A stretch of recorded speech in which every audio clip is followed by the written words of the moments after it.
Hello dear students, ये है आपका अपना चैनल अप्लाइड फिजिक्स क्लासेस। तो प्रीवियस जो लेक्चर था उसमें हम लोगों ने पढ़ा था कैपेसिटेंस ऑफ सिलेंड्रिकल कैपेसिटर। उसके पहले हमने कैपेसिटेंस ऑफ स्फेरिकल कैपेसिटर पढ़ा था। लेकिन आज जो हम लोगों का टॉपिक है ये बहुत इंपॉर्टेंट टॉपिक है। ये है redistribution of charge and loss of energy in connecting two charged capacitor. ठीक है ना।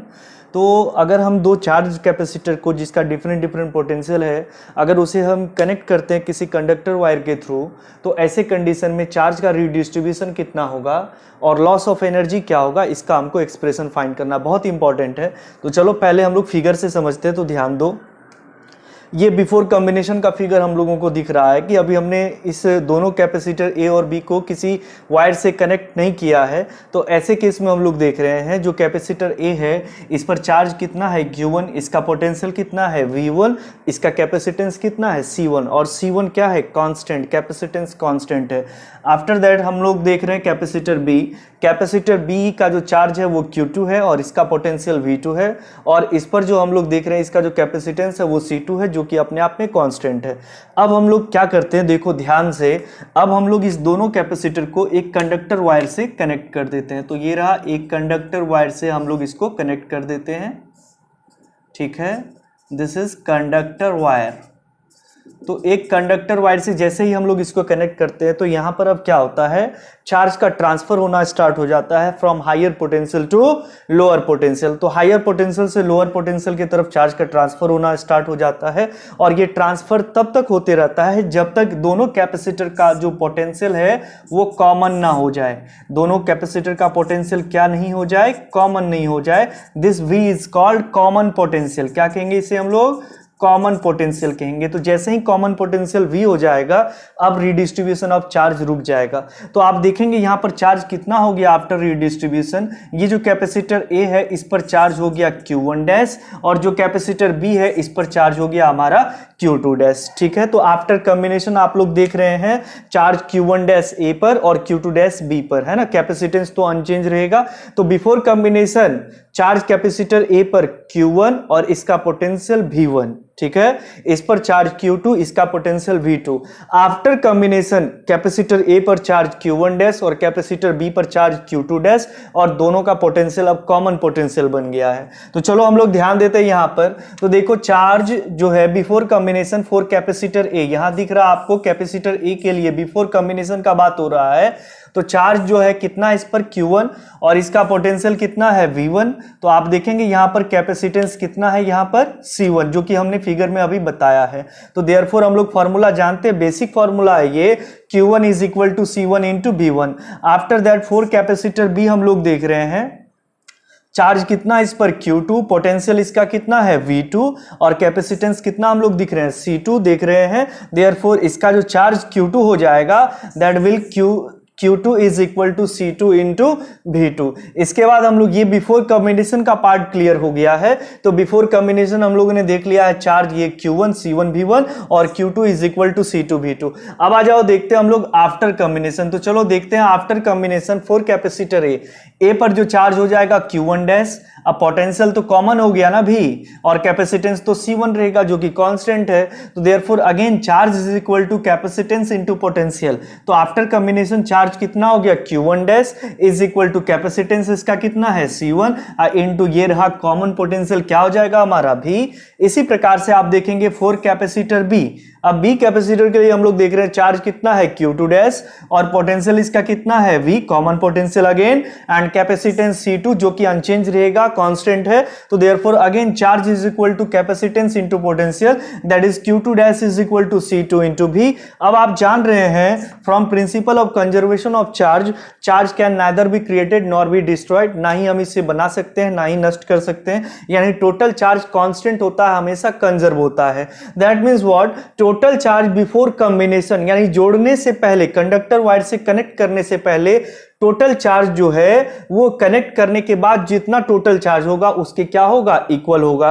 तो टोटल दैट मींस हमको क्या करना है, सम करना है। तो जोड़ने बिफोर कॉम्बिनेशन आप देखिए जोड़ने के पहले चार्ज यहां Q1 यहां Q2, तो टोटल कितना होगा, सम Q1 प्लस Q2, और आफ्टर कॉम्बिनेशन चार्ज देखो Q1 डैश और कितना Q2 डैश। तो आफ्टर कॉम्बिनेशन टोटल चार्ज कितना हो जाएगा, अगेन सम करेंगे हम Q1 dash plus Q2 dash. तो आप देखेंगे यानी before total charge before combination is equal to total charge after combination, that means Q1 plus Q2 is equal to Q1 dash plus Q2 dash. अब आप देखिए Q1 का value C1V1 और Q2 का वैल्यू कितना है C2V2 is equal to Q1 dash का value C1 into V, जो कि अभी हम निकाले हैं। देखो ध्यान दो, Q1 डैश का वैल्यू है ना C1 इंटू V और Q2 डैश का वैल्यू देखो कितना है C2 इंटू V। तो ये हम लोग यहां पर पुट कर देंगे C2 into V।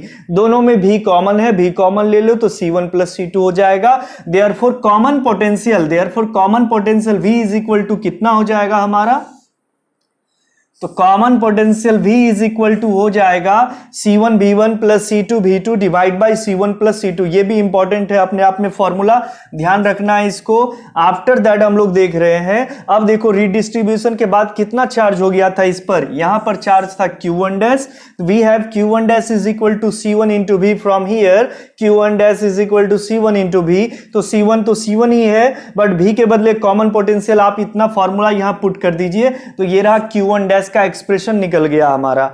After that हम लोग निकाल लेते Q2 डैश। ये देखिए after combination redistribution of charge कितना हो गया कैपेसिटर B पर Q2 dash, and Q2 dash is equal to C2 into V from here. यहां पर देखो फॉर्मूला लिखा हुआ है हमारा, Q2 dash is equal to C2 into V, again Q2 dash is equal to C2, तो C2 ही है, लेकिन आप देखिए V के बदले कॉमन पोटेंशियल आप लोग पुट कर देंगे C1V1 plus C2V2 divide by C1 plus C2। तो इस प्रकार से अभी जो हमने फाइंड किया है, क्या फाइंड किया है हमने, कॉमन पोटेंशियल, और कॉमन पोटेंशियल फाइंड करने के बाद जो है हम लोगों ने Q1 डैश और Q2 डैश का वैल्यू फाइंड किया है।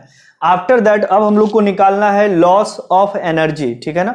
तो लॉस ऑफ एनर्जी का क्या मतलब है, क्या कॉन्सेप्ट है यहाँ पर, तो सुनो समझो पहले ध्यान से, इसके बाद हम मिटाएंगे इस बोर्ड को, फिर उसके बाद जो है हम लोग इसमें लिखेंगे आगे आगे हम एक्सप्रेशन बताते हैं अभी आपको, पहले आप समझिए यहाँ पर। तो आप लॉस कैसे निकालेंगे एनर्जी का, तो देखो जब हम लोग ये कंडक्टर वायर से कनेक्ट करते हैं तो in the form of heat light and sound energy का लॉस होता है। हीट लाइट एंड साउंड के फॉर्म में एनर्जी का लॉस होता है, ऊर्जा का क्षय होता है। तो आखिर हम ये एनर्जी लॉस जो है delta U, suppose that energy loss is delta U. अब ये डेल्टा यू हम निकालेंगे कैसे, कैसे फाइंड करेंगे हम डेल्टा यू, तो हमारे पास कॉन्सेप्ट है कि आप टोटल एनर्जी बिफोर कॉम्बिनेशन निकाल लीजिए and total energy after combination निकाल लीजिए। आफ्टर दैट आप क्या कीजिए, बिफोर कॉम्बिनेशन जो एनर्जी था उसमें माइनस कर दीजिए आफ्टर कॉम्बिनेशन जो एनर्जी है, आपका लॉस निकल जाएगा। सपोज दैट कि जोड़ने से पहले हमारा दोनों का जो एनर्जी है, कंबाइंड टोटल एनर्जी है, वो सपोज कर लेते 12 जूल है, और आफ्टर कॉम्बिनेशन यानी जोड़ने के बाद दोनों का एनर्जी जो कंबाइंड एनर्जी है वो सपोज कर लेते 10 जूल हो गया। तो लॉस हुआ ना, कैसे फाइंड करेंगे हम, 12 में से 10 को घटा देंगे, जो 2 जूल होगा वही हमारा लॉस हो जाएगा। तो हम लोग फाइंड करेंगे अब कैसे, तो चलो इसको हम पहले मिटा लेते हैं, फिर उसके बाद हम लोग आगे का एक्सप्रेशन देखते हैं। तो एक मिनट, तो अब हम लोग का लॉस ऑफ एनर्जी है फाइंड करना। तो हम बता रहे थे कि टोटल एनर्जी आप पहले बिफोर कॉम्बिनेशन निकाल लीजिए, तो U1 प्लस U2। अब U1 कितना है बताओ, before combination capacitance C1, potential तो V1 है ना ए का, तो half C1 V1 square plus बताइए B का कैपेसिटेंस कितना C2 और उसका पोटेंशियल V2 था, बिफोर कॉम्बिनेशन का बात हो रहा है, हाफ C2 V2 स्क्वायर। अब इसके बाद आप फाइंड कर लीजिए टोटल एनर्जी आफ्टर कॉम्बिनेशन। तो आफ्टर कॉम्बिनेशन यानी U1 dash plus U2 dash. अब बताओ U1 डैश, अब आफ्टर कॉम्बिनेशन तो पोटेंशियल तो कॉमन था बट कैपेसिटेंस में no change, therefore half C1 V square plus half C2 V square. अब आप देखिए दोनों में हाफ V स्क्वायर कॉमन है तो C1 प्लस C2। अब आप इसको ऐसा भी लिख सकते हैं 1 into C1 into C2 divide by 2, that is C1 plus C2 divide by 2 into कितना V स्क्वायर। अब V कॉमन पोटेंशियल अभी तुरंत हमने पढ़ा है पहले, ठीक है, कि कॉमन पोटेंशियल कितना होता है C1 V1 plus C2 V2 divide by C1 plus C2। अब आप क्या कीजिए, ये स्क्वायर के V स्क्वायर है, अब V के बदले इतना है तो स्क्वायर पुट कीजिए, स्क्वायर ऊपर भी होगा और नीचे वाले टर्म पे भी होगा। तो देखो क्या लिखा हुआ है C1 plus C2 divide by 2, जो कि यहां से रेस्ट टर्म है। अब V स्क्वायर, V के बदले इतना और स्क्वायर है तो दोनों जगह स्क्वायर। अब ये देखिए C1 प्लस C2 से ये स्क्वायर कैंसिल हो जाएगा, तो देयरफॉर बचेगा क्या यहाँ पर C1 V1 plus C2 V2 का whole square divided by 2 into C1 C1 plus C2। This is total energy after combination. अब हम लोग लॉस इन एनर्जी निकाल लेते हैं, देयरफॉर डेल्टा यू। अब बताओ लॉस कितना, डेल्टा यू, और डेल्टा यू कैसे हम फाइंड करेंगे, तो टोटल एनर्जी बिफोर कॉम्बिनेशन में टोटल एनर्जी आफ्टर कॉम्बिनेशन को माइनस कर दो। अब आपको एलसीएम से लेने आता है तो आप आगे खुद से भी बना सकते हैं, कोई दिक्कत नहीं है। तो बताओ u1 प्लस u2 का वैल्यू कितना, half c1 v1 square plus half c2 v2 square, minus u1 dash plus u2 dash का वैल्यू कितना है, c1 v1 plus c2 v2 का whole square divide by 2 into c1 plus C2। अब आप देखिए यहां भी नीचे में 2 है, यहां भी नीचे में 2 है, और यहां पर 2 इंटू C1 प्लस C2 है, तो एलसीएम कितना हो जाएगा, 2 इंटू C1 प्लस C2 हमारा एलसीएम हो गया। अब इसमें ये 2 से डिवाइड करो, 2 कैंसल, तो यहां पर क्या C1 v1 स्क्वायर को मल्टीप्लाई हो जाएगा C1 प्लस C2 से। अब यहां पर अगेन 2 कैंसल, यहां पर C2 v2 स्क्वायर को मल्टीप्लाई हो जाएगा C1 प्लस C2 से, और यहां पर तो इसमें इससे डिवाइड करो 1 इंटू इतना, तो इतना ही रह जाएगा। अब इसका होल स्क्वायर को आप फॉर्मूला पे बैठा दीजिए, तो C1 square v1 square plus C2 square v2 square plus 2 C1 v1 C2 v2। Okay, अब इसके बाद आप देखो, ध्यान दो यहां पर, तो ये जो C1 से पहले इस दोनों टर्म को मल्टीप्लाई करो, C1 से मल्टीप्लाई करो फिर C2 से, तो C1 से मल्टीप्लाई करते C1 into C1 square v1 square plus C2 से मल्टीप्लाई कीजिए, सेम टर्म हो जाएगा C1 C2 v1 स्क्वायर। इसी प्रकार से आप C1 से इसको मल्टीप्लाई करो C1 C2 v2 square, C2 से मल्टीप्लाई करो C2 इंटू C2, क्या हो जाएगा C2 स्क्वायर v2 स्क्वायर। अब ये माइनस से मल्टीप्लाई कर दो, minus C1 square v1 square minus C2 square v2 square, minus 2 C1 C2 एक जगह, v1 v2 को एक जगह रख लो, ठीक है। अब देखो ध्यान दो, C1 square v1 square plus में C1 square v1 square minus में cancel, C2 square v2 square plus में C2 square v2 square minus में ये भी कैंसिल, तो अब यहां रह क्या जाएगा, C1 C2 v1 square plus C1 C2 v2 square minus 2 C1 C2 v1 v2। अब आप देखेंगे गौर से यहां पर, तो सभी में C1 C2 कॉमन है, तीनों टर्म में कॉमन ले लेते हैं, तो क्या बचेगा v1 square plus v2 square minus 2 v1 v2 minus 2 v1 v2। अब हम इसे लिख सकते हैं v1 माइनस v2 का होल स्क्वायर। तो देखो यहां पर देयरफॉर और loss of energy delta u is equal to C1 into C2, तो यहां पर टर्म है ही हमारा, यहां पर क्या हो जाएगा v1 माइनस v2 का whole square divide by 2 into C1 plus C2। तो ये हमारा लॉस ऑफ एनर्जी का फॉर्मूला है। तो ध्यान रखना इस टॉपिक में हमने क्या क्या पढ़ा है। सबसे पहले हमने कॉमन पोटेंशियल निकाला, कॉमन पोटेंशियल के बाद हम लोगों ने रीडिस्ट्रीब्यूशन ऑफ चार्ज निकाला था Q1 dash and Q2 dash, और उसके बाद हमने loss of energy delta U निकाला। तो आपको सारा एक्सप्रेशन आना चाहिए अच्छे से, ठीक है। चलो कोई दिक्कत नहीं है, आराम से आप अपना प्रैक्टिस कीजिए और थोड़ा आप भी घर में समझने का प्रयास कीजिए, निश्चित ही समझ में आएगा, कोई बहुत बड़ा टॉपिक नहीं है ये सब, ठीक है।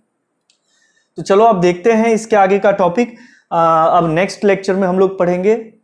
ओके, तो आप लोग भी अच्छे से प्रिपेयर कीजिए जो भी टॉपिक पढ़ाया जा रहा है, और चलिए अब हम लोग नेक्स्ट वीडियो में मिलते हैं। धन्यवाद।